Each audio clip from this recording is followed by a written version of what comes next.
Informe 24, con Jania Novel. En el ámbito laboral, uno de los temas que más dudas genera entre trabajadores y empleadores es la diferencia entre el finiquito y la liquidación. Aunque muchas veces se usan como sinónimos, en realidad representan conceptos distintos con implicaciones legales importantes. Vamos a aclararlo. Hoy conversamos, como siempre, con nuestro querido abogado de cabecera, Mario Rebolledo, doctor en Derecho Laboral, justo especialista en estos temas, en nuestra sección Hablemos Derecho. ¿Cómo estás, Mario? Qué gusto saludarte. Mi querida Jania, qué gusto saludarte y obviamente a ti, a todo el auditorio. Y aquí estamos hablando ya de un tema que genera muchísima confusión, que puede costarle dinero a muchas de las personas que nos están escuchando, y por eso es importante tener muy claro que no es lo mismo finiquito que una liquidación. Hay que entender muy bien la diferencia, porque si no, te puede hacer perder dinero, te puede hacer perder derechos. Y de eso se trata, que todos conozcamos nuestras obligaciones y nuestros derechos. Y perder la paciencia. Vámonos como Jack el Destripador, ¿qué te parece? Vámonos por partes. ¿Qué es el finiquito para comenzar? Mira, la ley no prevé exactamente qué es el finiquito, qué es la liquidación. Pero bueno, el finiquito siempre ha existido, es decir, toda relación laboral va a terminar con un finiquito, no importa la causa, si fue un tema voluntario, si fue un tema obligatorio o justificado, siempre va a existir un finiquito. ¿Qué es el finiquito? Y vamos a entenderlo así. Es dar por terminada la relación. Tú terminas de trabajar, yo te pago todo lo que ya generaste, todas las prestaciones que ya de alguna manera devengaste y que ya no están en duda. Ya no vamos a entrar en controversia, ya no vamos a entrar en una negociación. ¿Y por qué? Porque ya es tu derecho. Acuérdate que los derechos de los trabajadores son irrenunciables, lo hemos repetido en varias ocasiones aquí en este espacio, y es importante reiterarlo. ¿Por qué? Porque los trabajadores, a pesar de que se vayan por cualquier motivo, dicen por ahí te vas de un día para otro, ni siquiera me avisas, bueno, ni esa situación exime a los patrones de cumplir con su obligación de pago. ¿Qué prestaciones pueden incluirse dentro de este finiquito? Hablamos tus salarios, los salarios devengados, los salarios que ya trabajaste hasta la fecha en que haya terminado la relación laboral, el tema de las vacaciones, la parte proporcional de las vacaciones, si es que no cumpliste el año o el aniversario correspondiente, o bien si la empresa te adeuda vacaciones de periodos anteriores, aquí es el momento de que se te paguen, se te otorguen. Habíamos dicho que las vacaciones no se pagaban, que se otorgaban, pero en este tema del finiquito, aquí si hay vacaciones que hayan quedado pendientes, el patrón tiene la obligación de cubrir esta prestación dentro de este finiquito. Otra prestación importante, el tema de la prima vacacional, también en su parte proporcional, si es que no cumpliste el aniversario o si la empresa no te lo pagó, también se debe de cubrir. La parte proporcional del aguinaldo, de acuerdo al tiempo, de acuerdo a la fecha en que estés terminando la relación de trabajo, tienes que cubrirla en este concepto, y cualquier otra prestación que hayas devengado con motivo de la prestación de tus servicios. Hablamos de bonos, comisiones, premios de puntualidad, premios de asistencia, algún tipo de incentivo, compensación, tiempo extraordinario, cualquier otra prestación que pudiera devengar, que pudiera generarse, debe de incluirse ya dentro de este finiquito. Entonces, finiquito si renuncio, liquidación si me corren. Liquidación, exactamente, aquí viene la parte importante. La liquidación solo va a aplicar en dos supuestos. Uno, si me despiden y ese despido es injustificado. Acuérdate que hablamos que la ley señala algunas causas justificadas por las cuales el patrón puede dar por terminada la relación de trabajo sin su responsabilidad.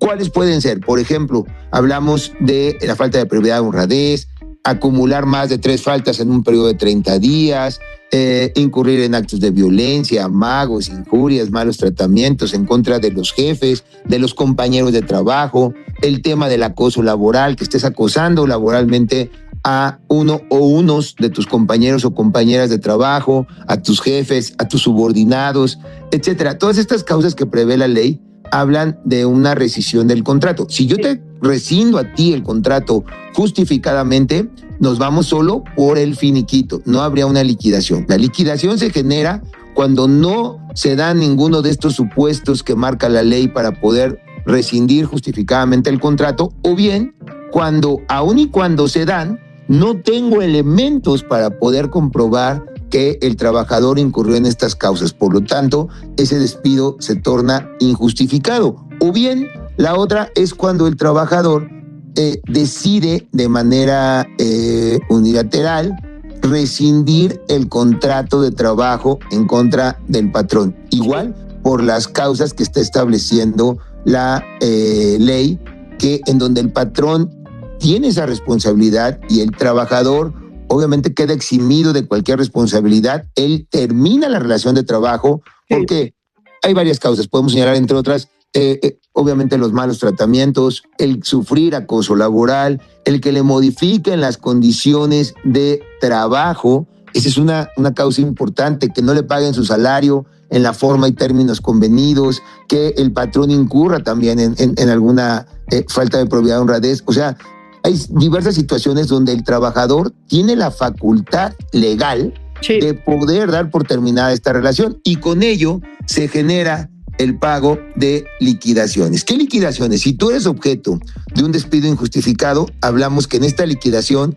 se debe incluir el pago de 3 meses de salario, en su caso los 20 días por años trabajados, la prima de antigüedad, independientemente de los años que lleves, del tiempo que lleves trabajando, vas a tenerla que incluir aquí también ese concepto de la prima antigüedad. La prima antigüedad, que estamos hablando que son 12 días por cada año de servicios prestados por el trabajador. Entonces, si te das cuenta, aquí, en caso de un despido injustificado, es importante hablar de una liquidación. ¿Por qué? Porque se generan muchas prestaciones a tu favor. Ahora, en el caso de la rescisión que realice el trabajador por causas imputables al patrón, aquí también se hace exigible el pago de 20 días por año. Ahí sí o sí se hace exigible esta indemnización. También el pago de los 3 meses de salario diario integrado y el tema de la prima de antigüedad. Entonces, obviamente, a esta liquidación, a estas indemnizaciones que acabamos de mencionar, le tienes que aumentar el pago del finiquito correspondiente, de las cantidades que tú ya generaste, que tú ya devengaste por la prestación de los servicios. Uy, sí suma una buena caja, ¿no? Por eso muchas veces los patrones, para que no sea un despido injustificado, alegan, a veces incluso hasta, no, tiene mal carácter, es falta de actitud, ¿no? Sí, la verdad, o simplemente, no, es que no es lo que esperaba, o ya no es lo que esperaba, dejaste de ser funcional, dejaste de ser operacional, y allí pues muchas veces no hay razones. A ver, tú como abogado te hablan, te dicen, oye, ya no quiero a este trabajador, ¿cuál es la causa? Y realmente te das cuenta, Jania, que no hay causas. Sí. ¿Sabes? ¿Y cómo te defiendes? ¿Cómo se defiende un empleado, un trabajador cuando son esos pretextos para no liquidarlos, ¿no? Porque pues finalmente hay esta justificación, bien que mal, que se inventa el patrón, ¿no? Es correcto. Fíjate, aquí la ventaja, acuérdate que la Ley Federal del Trabajo de alguna manera trata de equilibrar este don de mando, este poder superior que tiene el patrón, porque es una relación de subordinación. Hay alguien que manda, hay alguien que supervisa, que dirige, que da las órdenes. Entonces, lo que busca la Ley Federal del Trabajo finalmente es hacer equilibrar esta balanza, compensarla, para que los derechos de los trabajadores no se vean afectados y tratemos de hablar de una relación mucho más justa. En este ánimo de equilibrar las situaciones, entonces nos encontramos que la carga de la prueba es precisamente del patrón.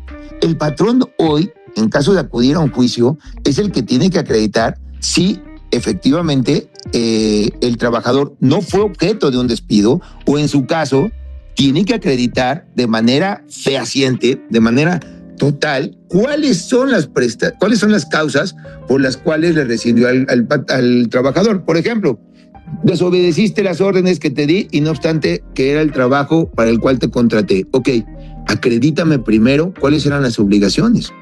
Acredítame, patrón, que el trabajador dejó de cumplir con esas obligaciones. ¿Cómo? ¿Cuándo? ¿Dónde? ¿De qué forma dejó de cumplir? con esa obligación. Entonces, fíjate, no es tan sencillo a veces para un patrón querer despedir a un trabajador que dice, oye, no, es que tiene bajo rendimiento. Demuéstrame cuáles son los parámetros que le pusiste. Sí. Demuéstrale que él tenía metas, que tenía objetivos para cumplir ciertas necesidades en el trabajo. Si no lo demuestras, pues entonces, ¿cómo me puedes hablar de un bajo rendimiento? ¿Cómo me puedes hablar de que no está cumpliendo con las metas o las expectativas que tú tenías al momento de contratarlo? Ya, de acuerdo. ¿Y cuáles son los errores más comunes entre los trabajadores respecto a estos términos? Fíjate que errores comunes al final es cuando no conoces los derechos, cuando no conoces estas obligaciones. Muchas veces dices, oye, me liquidaron, cuando en realidad lo único que te dieron es precisamente un finiquito. Entonces te hacen firmar una renuncia voluntaria. En virtud de esa renuncia voluntaria te pagan solamente lo básico, y las empresas, al momento de tener una renuncia firmada por el trabajador, renuncia voluntaria que a veces no es tan voluntaria, ¿verdad? Ya vamos a hablar seguramente en las próximas semanas de los efectos que tiene estas renuncias que supuestamente se manejan como si fuera la voluntad del trabajador, y que no hay otra cosa más lejana que la voluntad del trabajador, ¿sabes? Sí. Él no quería renunciar. ¿Cuáles son los efectos? ¿Cómo se puede contrarrestar el efecto de esta renuncia? ¿Por qué? Porque al tener un documento de esa naturaleza, obviamente los derechos de los trabajadores se ven totalmente mermados. Cuando tú quieres alegar que fuiste objeto de un despido, pues no, porque el patrón puede acreditar que efectivamente la causa de la terminación fue una renuncia. Tan es así que la tienen firmada por ti. Entonces, hay que tener cuidado que los trabajadores sepan estas diferencias cuando no hay una causa, cuando no hay una situación que realmente se haya dado de las que contempla la ley para rescindirte el contrato. Cualquier situación diversa es un despido injustificado. Si no robaste, si no incumpliste, si no faltaste o acumulaste más de 3 faltas en un periodo de 30 días, si has cumplido cabalmente con tu trabajo, si respetas a tus compañeros, a tus jefes, no hay un motivo para que te corran. Ok. Pues cualquier situación diferente, incluso el dinero. Tú te acordarás de varios casos, ¿verdad, mi querida Jania? En donde la gente no paga, diciendo ya no tengo cómo pagar, y entonces dejan de cumplir, dejan de pagar, y entonces ahí, claro que el trabajador tiene el derecho de acudir ante los tribunales, tiene el derecho de poder hacer valer y ejercitar una acción en contra del patrón, porque esto no lo exime de ninguna manera de sus obligaciones. Pues hay que tener todos los hilos y las cuerdas en la mano para entender la diferencia entre finiquito y liquidación, y con esto efectivamente, como bien nos lo explicas, evitar las confusiones y también evidentemente conocer los derechos laborales, ¿no? Tanto del patrón como del trabajador, porque luego no es que haya claroscuros, hay muchos hoyos negros, muchos abismos en donde ahí de repente pues se cuela la astucia de alguien. Querido Mario, como siempre, muchísimas gracias por ayudarnos a entender estas... Gracias. El entre líneas de las leyes. Es correcto. Las letras chiquitas, como las llamas tú, mi querida Jania. Exactamente, las letras chiquitas. ¿En dónde te encuentran? ¿En dónde te escriben? ¿En dónde te leen? Claro que sí, en mis redes sociales, @Mario_Rebolledo1, y obviamente todas las consultas, dudas, quejas, sugerencias, felicitaciones, lo que quieran mandarnos, ahí también en tu página nos pueden escribir, en tus redes sociales, claro. Y con mucho gusto vamos a atender todas esas preguntas. Ahí también subimos las entrevistas, @JaniaNovel Noticias. Querido Mario, pues te mandamos un abrazo, muchísimas gracias. Es Mario Rebolledo, doctor en Derecho Laboral, aquí en este espacio Hablemos Derecho. Vamos a hacer una pausa y regreso de inmediato, no se me vayan, por favor. Volvemos.